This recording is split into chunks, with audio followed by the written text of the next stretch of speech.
Morning students, Ramkaran Thalod is here.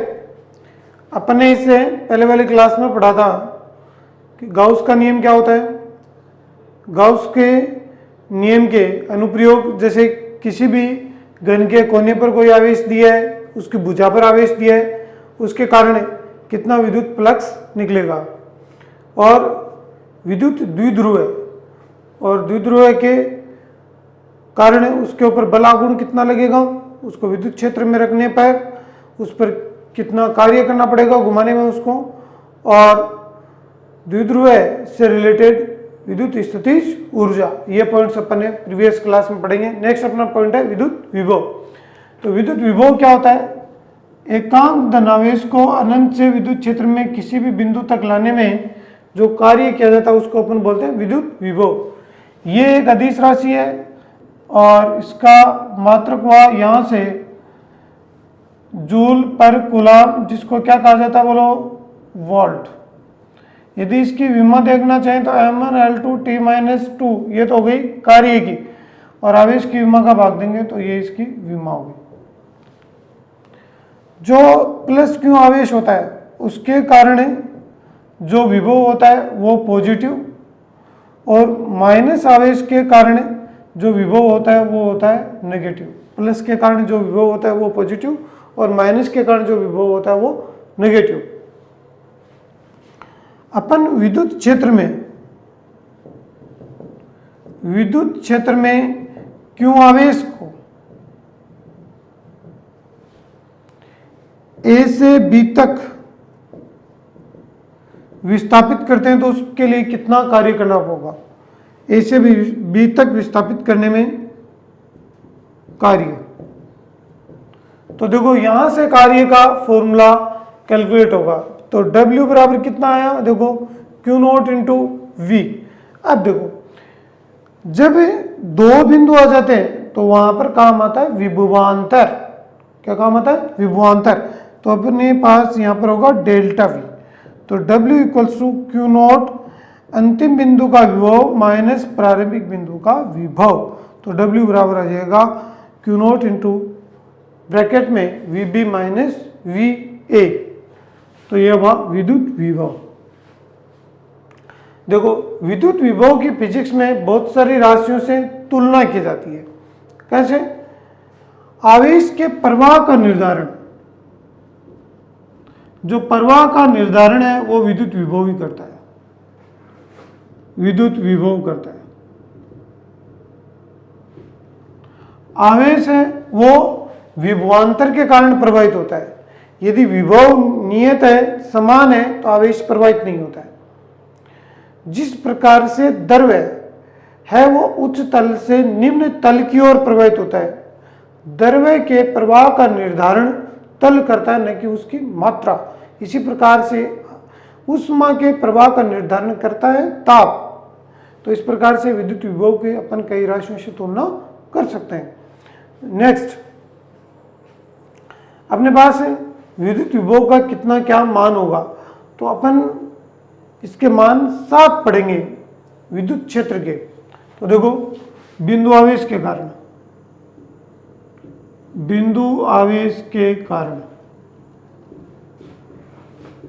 E तथा V। तो बिंदु आवेश कितने प्रकार का होगा? 2 प्रकार का, प्लस क्यू के लिए और माइनस क्यू के लिए। तो अपने पास मान लो ये कोई धनावेश है और इसके कारण अपन को इस P बिंदु पर विद्युत क्षेत्र और विद्युत विभव ज्ञात करना है। इसी प्रकार से ये ऋणावेश है और इसके कारण इस बिंदु P पर अपन को विद्युत क्षेत्र और विद्युत विभव ज्ञात करना है। तो सबसे पहले E की वैल्यू होगी यहाँ पर KQ बट्टा R स्क्वायर, और इस माइनस के कारण बहुत सारे स्टूडेंट सोच रहे हैं माइनस KQ बट्टा R स्क्वायर, लेकिन नहीं, KQ बटा R स्क्वायर ही आएगा। डायरेक्शन लेंगे तब ऐसा होगा। यह आएगा KQ बटा R स्क्वायर और R कैप, और यह आएगा KQ बटा R स्क्वायर और minus R cap. R cap क्या है? R कैप है O से P दिशा में एकांक सदिश। तो इस विद्युत क्षेत्र की दिशा हुई है। माइनस R कैप है P से O दिशा में एकांक सदिश। तो धनावेश के कारण दिशा है वो प्लस से दूर जाते हुए और ऋणावेश के कारण उसके पास आते हुए, तो डायरेक्शन का इंपॉर्टेंट रोल है इसमें। विद्युत विभव V इक्वल्स टू एक आर कम कर दो बस, तो के क्यू बटा आर, और इधर लिखा हुआ है ये रहा, प्लस के कारण विद्युत विभव प्लस में और माइनस के कारण विद्युत विभव है वो किस में हो जाएगा, माइनस में। इसी प्रकार से अपने पास E और V के मान है किसके लिए, द्विध्रुव के लिए। तो द्विध्रुव के लिए इसका मान अपने पास 3 पॉइंट अपन लेंगे, इसमें आप नोट भी कर सकते हैं साथ साथ। तो द्विध्रुव के कारण वो दो वैल्यू वेक्टर E तथा V, विद्युत क्षेत्र और विद्युत विभव, ये अपने पास कितनी कंडीशंस ली है अपन ने, 3 कंडीशन ली है। पहली कंडीशन कौन सी है, सामान्य बिंदु पर, सामान्य बिंदु पर। दूसरी कहाँ है, अक्ष पर, और तीसरी कहाँ है, निरक्ष पर। ये अपने पास माइनस क्यू प्लस क्यू, ये कोई द्विध्रुव होगा, इसके कारण आवेशों को मिलाने वाली रेखा x, इस अक्ष के लंबवत और केंद्र बिंदु से गुजरने वाली रेखा निरक्ष, और ये कोई अपने सामान्य बिंदु ले लिया जिसकी द्विध्रुव से दूरी r होगी और ये अक्ष से कोण बनाएगा थीटा। तो सामान्य बिंदु पर अपन बात करें तो विद्युत क्षेत्र की क्या वैल्यू आएगी बच्चों, E इक्वल्स टू, इसकी वैल्यू आएगी E equals to K P upon R cube under root 3 cos square theta plus 1। आप वैल्यू अक्ष पर पुट करें, थीटा बराबर 0 डिग्री, तो थीटा बराबर 0 पुट करें तो ये हो गया 3 + 1 4, 4 का रूट 2, तो E इक्वल्स आएगा 2 के पी अपॉन आर क्यूब। यहाँ पर वैल्यू पुट करें 90, तो cos 90 हो गया 0, तो 1 बचा ब्रैकेट सॉरी अंडर रूट में, तो ये वैल्यू आ गई E equals to K P upon R cube. ये हुआ विद्युत क्षेत्र। इसकी जगह विभव की वैल्यू आएगी K P cos theta upon R square. 90 put करें तो ये हो जाएगा 0, 0 पुट करेंगे तो cos 0 1, तो ये के पी अपॉन आर स्क्वायर। तो ध्यान दीजिए, बिंदु आवेश के कारण जो विद्युत क्षेत्र परिवर्तित होता है वो होता है के क्यू बटा आर स्क्वायर के अकॉर्डिंग, और विभव होता है के क्यू बटा आर के अकॉर्डिंग, और यहाँ पर होगा V समानुपाती 1 बटा आर स्क्वायर के अकॉर्डिंग चेंज होगा। इस प्रकार से ये परिवर्तन है, उसमें घात का फर्क आएगा। नेक्स्ट अपने पास यहाँ पर है, इनमें संबंध क्या होता है, किसमें, E और V में। तो E और V में जो संबंध है वो अपन 2 टाइप से देख सकते हैं, एक अदिश संबंध और दूसरा सदिश संबंध। तो E और V में संबंध, वेक्टर E तथा V में संबंध, तो संबंध है उसके लिए अपने पास 2 कंडीशन ले सकते हैं, अदिश संबंध और दूसरा सदिश संबंध, अदिश और सदिश। तो अदिश के लिए अपने पास ऐसा कंडीशन आएगा E इक्वल्स टू माइनस का dV अपॉन dr। सदिश में E equals to minus gradient del संकारक किसको बोला जाता है, V। इसकी वैल्यू ये होती है E equals to minus del by del X I के plus del by del Y J के plus del by del Z और K cap into we. We को अंदर भी अपन मल्टीपल कर सकते हैं। यहां पर इंपॉर्टेंट चीज है नेगेटिव साइन। नेगेटिव साइन का मीनिंग क्या होगा यहां पर, तो बहुत सारे स्टूडेंट सोच रहे हैं E और V की दिशा विपरीत है, लेकिन ध्यान दीजिए V है वो तो अदिश है, तो इसकी डायरेक्शन हो ही नहीं सकती। तो नेगेटिव साइन का मीनिंग है कि वेक्टर E की दिशा में जो विद्युत विभव है वो घटता है, तो E की दिशा में V घटता है। यहां पर इसका ये मीनिंग है। यहां पर अपन D यूज लेते हैं, उसका मतलब होता है पूर्ण अवकलन, और डेल यूज ले रहे हैं उसका मतलब है आंशिक अवकलन। तो आंशिक अवकलन का क्या मीनिंग होता है क्या नहीं, तो अपन एक छोटा सा क्वेश्चन कर लेते हैं। किसी स्थान पर V को ऐसे परिभाषित किया जाता है, V इक्वल्स टू ये 3xyz तो कोई बिंदु है उस पर E का मान क्या होगा ये कैलकुलेट कीजिएगा। तो अपने पास ये जो संबंध है इसमें वैल्यू पुट करेंगे तो माइनस v को अंदर मल्टीपल करो तो del by del X, v की ये वैल्यू पुट करो 3xyz plus del by del Y 3xyz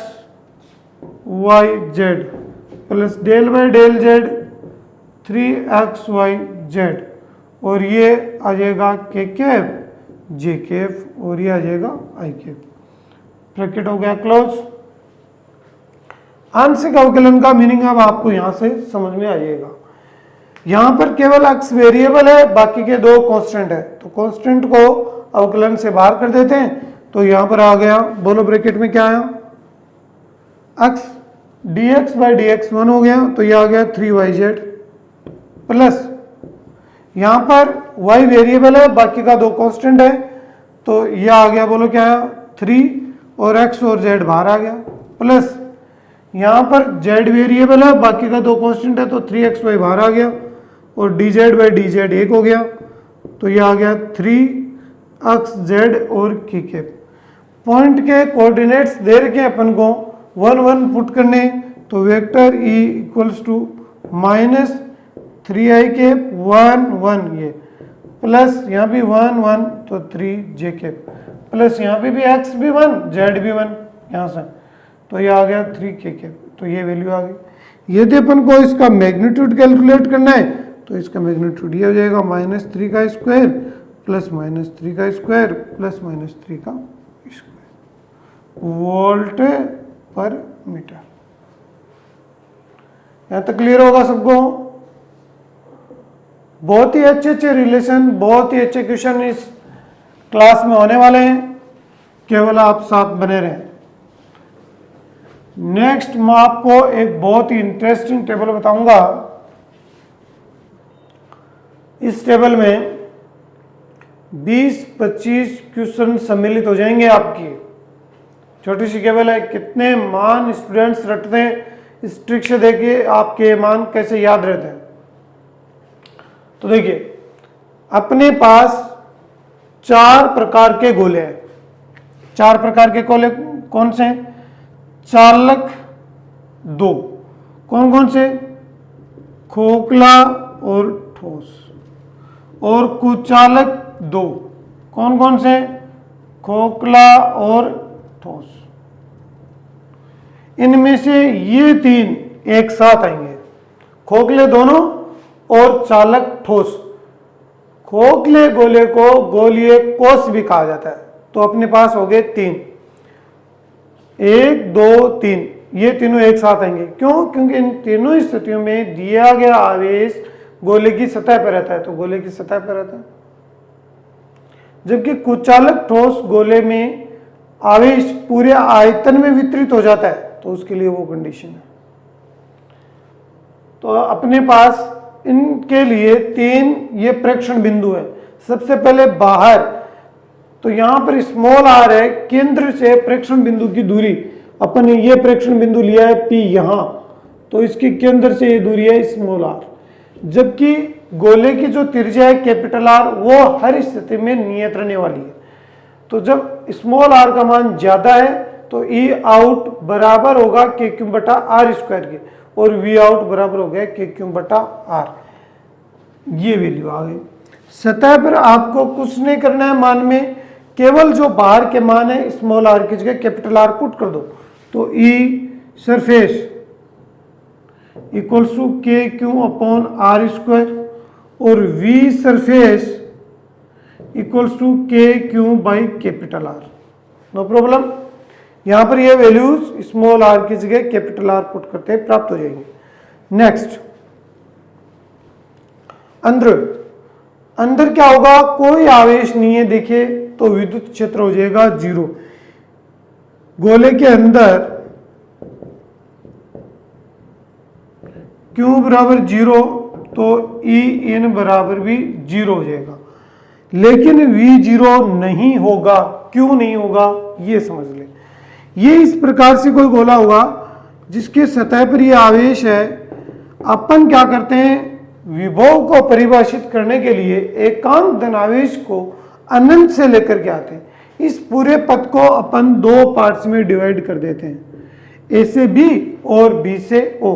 तो ए से बी तक लाने में तो कार्य करना पड़ता है, लेकिन यहां जो कार्य है वो हो जाता है 0। तो ये वाला कार्य तो जुड़ ही जाता है, नॉन जीरो हो जाता है। तो ये वाला जितना अमाउंट है, जितना सतह तक लाने में किया गया कार्य, वही उसको अंदर लाने में किया गया कार्य होता है।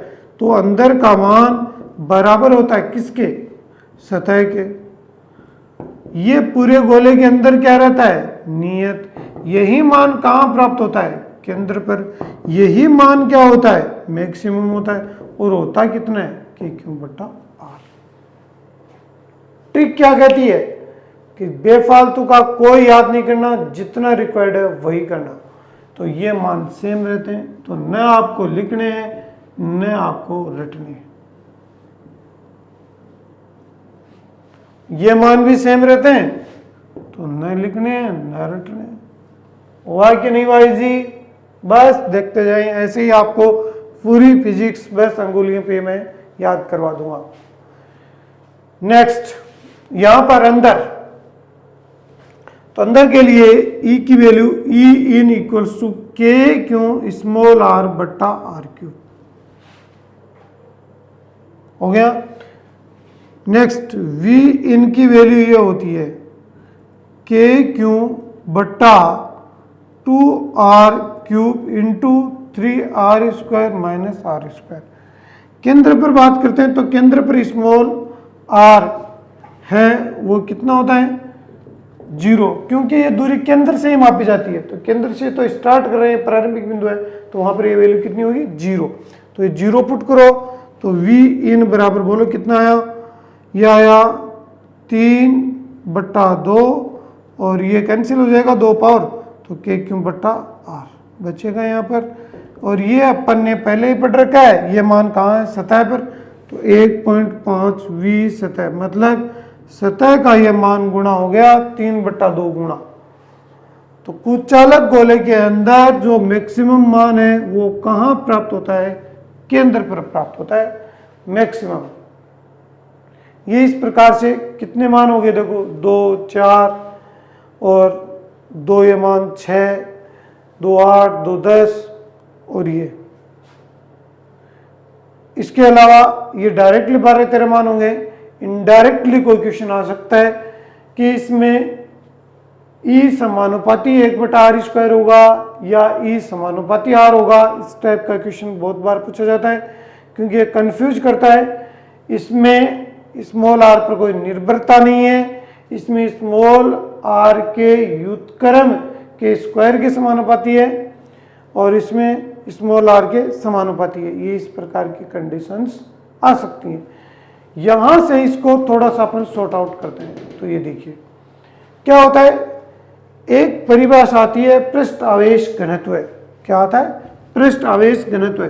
जो आवेश होता है उसमें अपन भाग दे देते हैं किसका? क्षेत्रफल का। तो पृष्ठ आवेश घनत्व आ जाता है, मतलब सिग्मा बराबर आ जाता है Q/A और कई बार लिख दिया जाता है Q/S। तो गोले का क्षेत्रफल कितना हुआ? 4πr²। तो इसकी वैल्यू हुई Q/4πr²। तो देखो यहां से E बराबर K की वैल्यू पुट करो तो 1/4πε0 और Q/R²। अपने पास 4πr² तो पड़ा ही है, लेकिन ये स्मॉल r² है जबकि चाहिए कैपिटल R²। तो इसको ऊपर नीचे r से गुणा कर देंगे तो ये आ गया Q/4πr² इंटू R²/R²। और इसकी जगह लिख देंगे सिग्मा, तो ये आ गया सिग्मा R²/R²।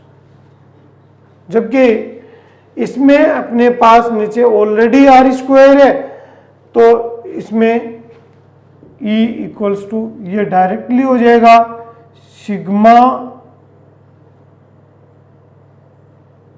सॉरी एक चीज और बच गई इसमें, एप्सिलॉन नॉट हो रहेगा 4/ε0। तो इसमें आ जाएगा सिग्मा अपॉन एप्सिलॉन नॉट। तो ये सिग्मा के साथ संबंध है विद्युत क्षेत्र का। नेक्स्ट,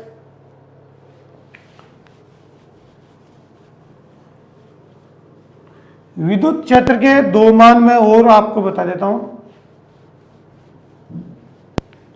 हालांकि ये अकेले विद्युत क्षेत्र के हैं, विद्युत विभव के नहीं है, गाउस के अनुप्रयोग से ही आते हैं। अपने पास रैखिक आवेश वितरण होता है, जैसे कोई तार के ऊपर आवेश का वितरण होता है, तो इस बिंदु P पर विद्युत क्षेत्र का मान ये आता है E equals to 2K lambda upon R। ध्यान रखना है इस बिंदु पर ये विद्युत क्षेत्र इस तार के लंबवत प्राप्त होगा। यहां पर जो लैम्डा है उसको अपन बोलते हैं रैखिक आवेश घनत्व है। तो लैम्डा बराबर होता है dq बटा dl, या कई बार q बटा l भी लिख देते हैं, और मात्रक आ जाता है कूलाम पर मीटर। तो इस प्रकार से अपने पास रैखिक आवेश घनत्व का मान के रूप में विद्युत क्षेत्र का मान है। ऐसे ही आवेशित पट्टिका के कारण, आवेशित पट्टिका के कारण विद्युत क्षेत्र, तो अपने पास पट्टिका होती है दो प्रकार की, चालक और दूसरी होती है कुचालक। तो चालक पट्टिका के कारण विद्युत क्षेत्र होता है सिग्मा अपॉन एप्सिलॉन नॉट, और कुचालक के कारण होता है सिग्मा अपॉन 2 एप्सिलॉन नॉट। तो ई कुचालक बराबर आ जाता है, बोलो कितना आया, ई चालक पट्टिका का जस्ट आधा। ये मान आ गया गाउस के अनुप्रयोग से अपने पास। नेक्स्ट, तो अपना पॉइंट है समविभव पृष्ठ। समविभव पृष्ठ क्या होता है? विद्युत क्षेत्र के लंबवत ऐसा पृष्ठ जिसके प्रत्येक बिंदु पर विभव का मान क्या हो, समान, उसको अपन क्या कहेंगे, समविभव पृष्ठ। तो अपने पास ये कोई बिंदु आवेश है, तो बिंदु आवेश के लिए जो समविभव पृष्ठ होगा वो कौन होगा, सकेंद्रीय गोले। कौन होगा, सकेंद्रीय गोले होंगे। कैसे, ये बिंदु आवेश है, ये यहां पर अपने समविभव पृष्ठ खींचा है।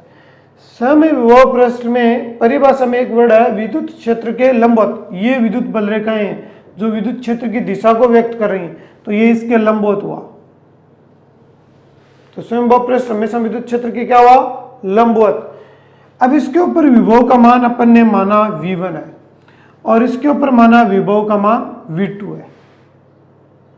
तो अभी मैंने इससे जस्ट पहले आपको बताया विद्युत क्षेत्र की दिशा में विभव का मान घटता है, तो इसका मतलब हुआ V2 is less than V1।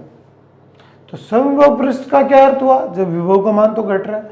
तो ध्यान दें इस पृष्ठ पर, इस वाले पृष्ठ पर विभव का मान नियत है, यहां यहां यहां सब जगह V1 ही है। जैसे 5 वोल्ट है तो 5 वोल्ट ये सब जगह। इस पॉइंट पर विभव का मान सब जगह V2 है, और वो V2 मान सब जगह नियत है। मान लो 3 वोल्ट है तो सब जगह 3 वोल्ट है। तो ये सकेंद्रीय गोले होंगे ऐसे। एक समान विद्युत क्षेत्र के लिए, ये एक समान विद्युत क्षेत्र है, तो एक समान विद्युत क्षेत्र के लिए जो समविभव पृष्ठ होगा वो कौन होगा, तल होगा। जैसे ये एक समान विद्युत क्षेत्र हो गया, तो इसके लिए समविभव पृष्ठ इस प्रकार से इसके लंबवत जो गुजरने वाला तल है वो हो गया। ये बीच बीच में से अपन ने विद्युत बल रेखाओं को तोड़ रखा है, इसका मतलब ये इसको पार कर रही है, इसके आर पार है। अब इसके बीच में अपन और एक दो पॉइंट डिस्कस करते हैं। मतलब समविभव पृष्ठ हमेशा लंबवत होगा किसके, विद्युत क्षेत्र के। दूसरा, दो समविभव पृष्ठ कभी भी एक दूसरे को काटते नहीं है। नेक्स्ट, एयरफोर्स में ये क्वेश्चन आया हुआ है कि समविभव पृष्ठ के अभिलंब और विद्युत क्षेत्र के मध्य कितना कोण होता है। समविभव पृष्ठ हुआ, जैसे ये बोर्ड हुआ, ये समविभव पृष्ठ हो गया, इसका अभिलंब हुआ ये, और इस बोर्ड के ही लंबवत होगा विद्युत क्षेत्र। जैसे ये मार्कर विद्युत क्षेत्र है और ये अंगूठा इसका अभिलंब है, तो इनके मध्य कोण कितना हुआ, 0। तो समविभव पृष्ठ के अभिलंब तथा ई के मध्य कोण थीटा बराबर कितना हुआ, 0 हुआ। नेक्स्ट, यहां पर अपन बात करें, जैसे ये V1 हुआ, ये V2 हुआ, तो यहां पर भी क्या होगा, V2 is less than V1 ही होगा। विद्युत क्षेत्र की दिशा में विभव का मान घटेगा। समय विभव पृष्ठ पर आवेश को विस्थापित करने में जो कार्य है, विस्थापित करने में कार्य W बराबर 0 होगा। आवेश को विस्थापित करने में कोई कार्य नहीं करना होगा। क्यों? क्योंकि कार्य का अपन ने पहले ही फॉर्मूला पढ़ लिया है, Q बराबर W बराबर Q into VB minus V। तो यहां पर विभव बराबर होगा, तो W बराबर कितना हुआ, 0। तो विस्थापित करने में क्या क्या कार्य हमेशा कितना होगा, 0 होगा। अब अपने पास एक छोटा सा क्वेश्चन है कि दो समविभव पृष्ठ एक दूसरे के, जैसे ये समांतर है, ये दो समविभव पृष्ठ हो गए। एक पर मान है 80 वोल्ट और दूसरे पर मान है 120 वोल्ट, जबकि उनके बीच की दूरी है वो 20 सेंटीमीटर है। मध्य दूरी है वो कितनी देर की है, 20 सेंटीमीटर हो, तो ई का मान ज्ञात कीजिए। उनके बीच में जो विद्युत क्षेत्र होगा उसकी वैल्यू क्या होगी, जो एक समान विद्युत क्षेत्र होगा उसका मान क्या होगा। तो बताएं स्टूडेंट्स, कौन सा फॉर्मूला इसमें अपन अप्लाई करें जिससे इस क्वेश्चन का आंसर अपन को मिल जाए। सोचे देखिए, तो अपने पास फॉर्मूला होगा E इक्वल्स टू माइनस का dV by D R. E equals to, बोलो अंतर कितना है, विभव का अंतर 120 में से 80 लेस कर दो तो ये आ गया -40। दूरी हो गई 20, लेकिन सेंटीमीटर में, तो ये -2। तो E इक्वल्स टू, ये आ गया 2, ये और ये ऊपर चला गया, तो -200 वोल्ट पर मीटर इसका आंसर आ जाएगा। इस प्रकार से ध्यान रखना है, ये डिस्टेंस मोस्टली किस में दी होगी, सेंटीमीटर में दी होगी, लेकिन आपको कभी भी सेंटीमीटर में पुट नहीं करना है, इसको हमेशा मीटर में ही पुट करना है। नेक्स्ट अपना पॉइंट है विद्युत स्थितिज ऊर्जा। तो विद्युत स्थितिज ऊर्जा क्या होती है दोस्तों? विद्युत स्थितिज ऊर्जा किसी भी आवेश को अपन अनंत से लाते हैं विद्युत क्षेत्र में, तो लाने में जो कार्य करना पड़ता है उसी को कहा जाता है विद्युत स्थितिज ऊर्जा। तो ये फॉर्मूला आता है U equals to integration infinity to R F dot D R minus के साथ। यहां पर इस फॉर्मूले को सोल्व करने पर संबंध आता है किसमें, U और V में। तो U बराबर हो जाता है U बराबर Q इंटू V। विद्युत स्थितिज ऊर्जा कब प्राप्त होगी, जिस बिंदु पर जो विभव दिया है उसको आवेश से गुणा कर देंगे तो उस बिंदु की स्थितिज ऊर्जा आ जाएगी। जैसे बात करते हैं द्विआवेश निकाय के लिए, द्विआवेश निकाय हेतु इस U का मान ये होता है U बराबर K Q1 Q2 बटा R। तो किसी भी बिंदु पर आपको स्थितिज ऊर्जा चाहिए तो आवेश को उस बिंदु के विभव से गुणा कर दें। ऊर्जा का सामान्य मात्रक तो क्या होता है, जूल होता है, लेकिन यहां पर इसका मात्रक इलेक्ट्रॉन वोल्ट यूज लिया जाएगा। तो 1 electron volt equals to 1.6 into 10 to power -19 joule हो जाएगा। ये मात्रक इंपॉर्टेंट है, ध्यान रखिएगा इसको। नेक्स्ट, कि जिन बिंदुओं पर मान लीजिएगा विद्युत क्षेत्र 0 होता है, तो क्या यह आवश्यक है कि उन बिंदुओं पर विभव भी 0 होगा या नहीं होगा। इसकी क्या अपन शर्त लें कि जिन बिंदुओं पर विद्युत क्षेत्र 0 है उन पर विभव 0 होगा या नहीं होगा। बहुत ही इंपॉर्टेंट क्वेश्चन होगा ये। मैं आपको 5-6 कंडीशंस बताने वाला हूं और उनको ध्यान से समझें। इनमें से हर एक क्वेश्चन कंपटीशन एग्जाम में आया हुआ है। तो सबसे पहले अपन देखते हैं, देखो ये इस प्रकार से अपने पास दो धनावेश हैं।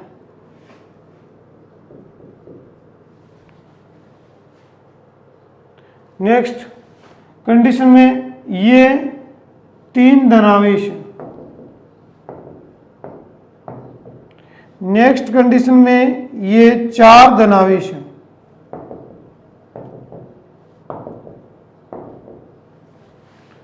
तो केस फर्स्ट क्या कहता है, इनमें प्रत्येक में मध्य बिंदु पर, इस बिंदु को मध्य बिंदु मान लें,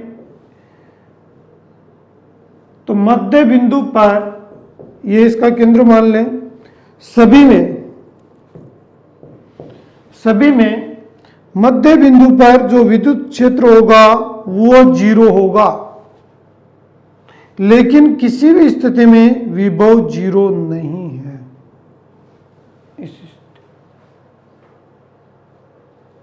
कौन 0 है? विद्युत क्षेत्र 0 है दिशा के कारण। थोड़ा समझा देता हूं आपको। इस बिंदु पर इस आवेश के कारण विद्युत क्षेत्र देखना है तो ये होगा। इस बिंदु पर इस आवेश के कारण विद्युत क्षेत्र देखना है तो आवेश से दूर जाते हुए ये होगा। दोनों आवेशों का परिमाण समान है, दोनों आवेशों की इस ओर से दूरी समान है, तो विद्युत क्षेत्र परिमाण में समान, दिशा में विपरीत होने के कारण एक दूसरे को निरस्त कर देगा और ये 0 हो जाएगा। यही सेम कंसेप्ट इनमें लगेगा। जबकि विद्युत विभव अदिश राशि होने के कारण ये डायरेक्टली जुड़ जाएगा और सभी में नॉन जीरो प्राप्त होगा।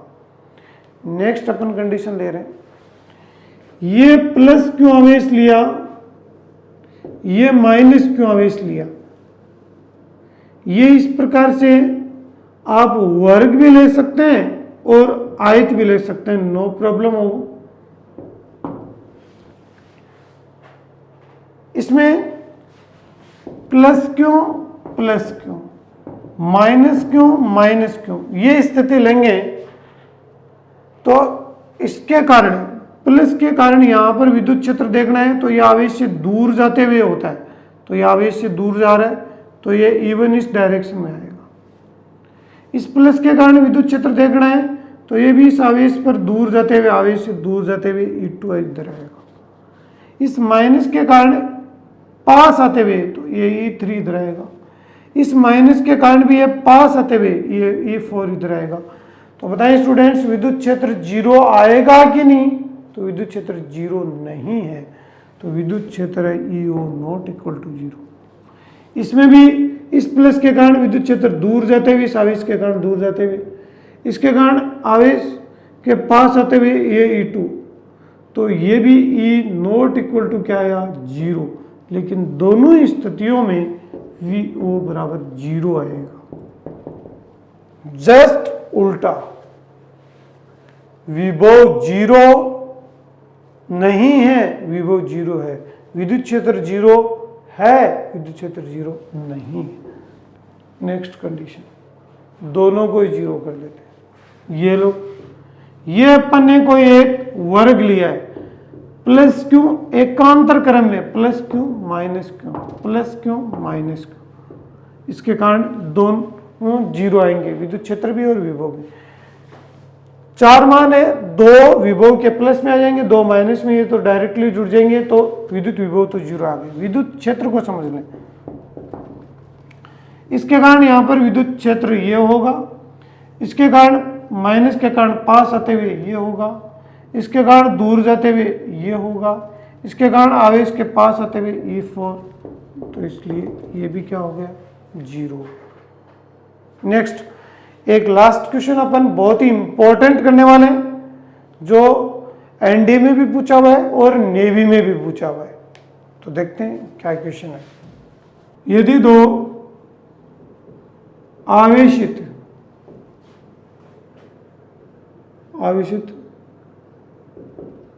ठोस चालक गोलों पर पृष्ठ आवेश घनत्व समान है तो ज्ञात कीजिए। क्या क्या ज्ञात करना है? पहला क्वेश्चन है Q1 बटा Q2, दूसरा क्वेश्चन है विभव का अनुपात ज्ञात कीजिए, और तीसरा है विद्युत क्षेत्र की तीव्रताओं का अनुपात ज्ञात कीजिए। तो बहुत ही इंपॉर्टेंट क्वेश्चन। पृष्ठ आवेश घनत्व समान दिया है, इसका मतलब अपन को दिया है सिग्मा 1 बराबर सिग्मा 2। सिग्मा की वैल्यू होती है Q बाई ए का मतलब होता है उसका क्षेत्रफल। तो ये हो गया Q1 बटा 4 पाई R1 square equals to Q2 बटा 4 पाई R2 स्क्वायर। 4 पाई से 4 पाई कैंसिल, Q1 बटा Q2 बराबर बोलो कितना आया? R1 का स्क्वायर बटा R2 स्क्वायर। Q1 बटा Q2 R1 बटा R2 का स्क्वायर। पहले क्वेश्चन का आंसर आ गया। दूसरा विभव। तो विभव के लिए देखो अपन ने पढ़ रखा है चालक ठोस गोले के कारण उसकी सतह पर विभव का मान होता है V बराबर K क्यूब बटा R। स्टूडेंट्स फिजिक्स की पहली ट्रिक नियत राशि को हटा दें।